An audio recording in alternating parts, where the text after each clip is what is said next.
Adalbert Waagen, 1833, Munich, 1898. Paysagiste, spécialiste de haute montagne. École allemande. L'huile sur toile signée en bas à gauche est datée 1870. Lac en montagne. Hauteur 87 cm par 117 cm. La traduction d'un texte trouvé en écriture gothique par la famille Rogers a été traduite à Genève en Suisse.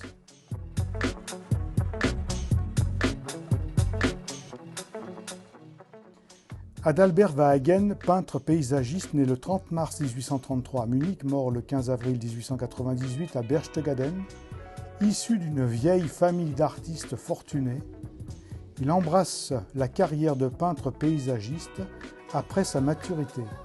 Il fait ses débuts chez l'aquarelliste Fritz Zess, s'entraîne comme élève chez Albert Zimmermann et suit ce dernier en 1858 à Milan.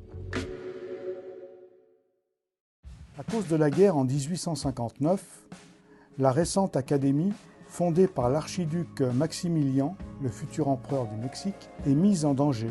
Waagen est alors mandaté par le prince héritier George von Sachsen-Meiringen pour exécuter des paysages, des fresques dans une salle de la Villa Carlotta située au bord du lac de Caux, dans laquelle Heinrich Lossow peignit des tableaux de Gudrun, mythologie germanique.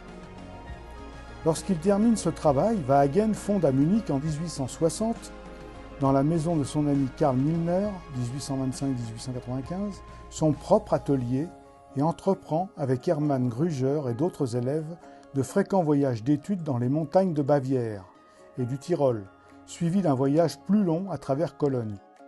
Anvers, Bruxelles. Par souci de reproduire les impressions journalières rapidement, Waagen développa des facultés d'une approche plus large, plus réaliste.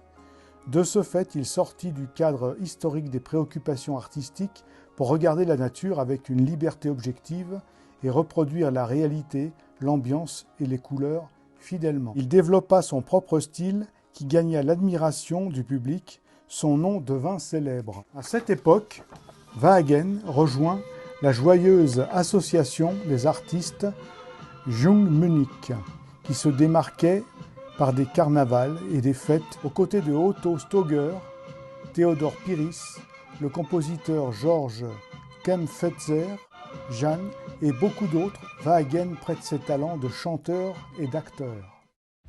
Après la mort de son oncle, le magnétiseur Schenner, Waagen hérite d'une magnifique villa à Berchtesgaden.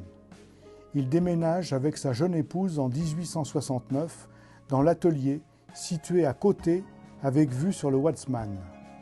Le plus merveilleux point de vue du monde, une véritable aubaine pour un paysagiste, où la nature se donne en spectacle, où chaque regard permet un nouvel étonnement. Tout ceci, il l'a transmis dans ses toiles, comme un poète lorsqu'il écrit ses vers, avec tout son être. Les tableaux se succèdent rapidement, mais toujours avec la même finition minutieuse. De nombreuses commandes affluent d'Angleterre, d'Amérique, de Russie. Dans les moments les plus calmes, Waagen entreprend de longues marches pour se régénérer, pour récolter de nouvelles trouvailles. Il fait des voyages à travers l'Italie, dans les régions du Danube, dans la forêt noire. Il accumule un tel matériel qu'il aurait pu utiliser au cours de sa vie 2 fois plus longue. Occasionnellement, Waagen organise ses propres expositions, comme par exemple en août 1879, une véritable galerie composée de 150 tableaux, intitulée « Souvenirs du pays de Berchtesgaden ». À un moment, il eut le projet, pour le château du roi Ludwig II, de créer des paysages. Dans le cadre de ce projet, il planifie et entreprend un certain nombre de voyages dans le nord, autour du Rhin, du Danube, en Hongrie. Le roi conçoit un grand nombre de projets pour ce château. Waagen en exécute quelques esquisses. Malgré ses réussites honorables, Waagen doit affronter de nombreuses mésaventures. Les suites d'une morsure de vipère le feront souffrir durant des années. Par la suite, sa vue est menacée. Cependant, grâce à son énergie et son amour pour son art, il a pu dépasser toutes ces épreuves et mourut finalement des suites d'un cancer de l'estomac.